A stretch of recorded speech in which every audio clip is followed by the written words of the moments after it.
Now that we know what an inverse of a function is, we can verify that two functions are inverses of each other by showing that the composite in both directions just gives you back x.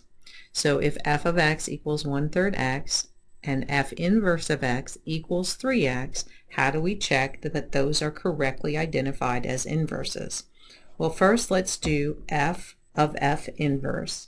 So we want to take f of 3x and figure out if we just get x.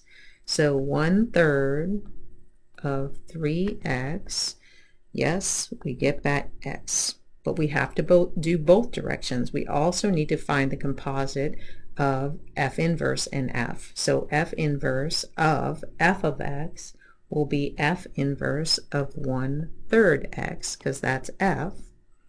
So f inverse is 3 times 1/3 x, and of course 3 times 1/3 is 1, so we do get x back.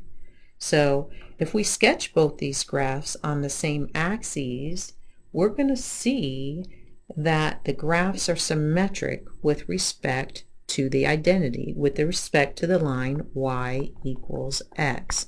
So let's sketch both of these. I'm first going to put in the line of symmetry,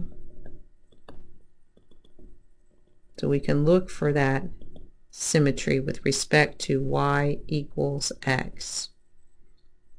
Now let's graph 1/3 x. Well, I'm going to have to just go up 1 and to the right 3 from the origin, and this will be the line that is f of x, roughly right there. And then the inverse is 3x, so I'm going to go up 3 and to the right 1. Maybe I'll grab a different color here to sketch the inverse.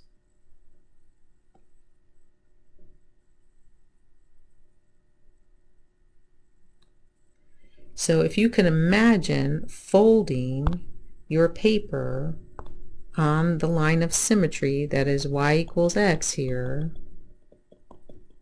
you would see that f of x and f inverse of x map onto each other.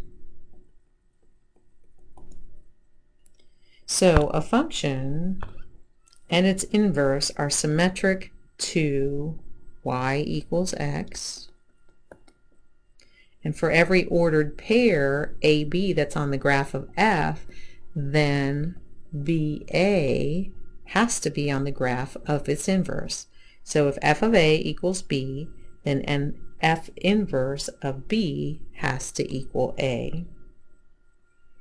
So that will lead us to, what is the relationship between the domain and range of f and its inverse? Well, the domain of f is equal to the range of f inverse, and the range of f is equal to the domain of f inverse.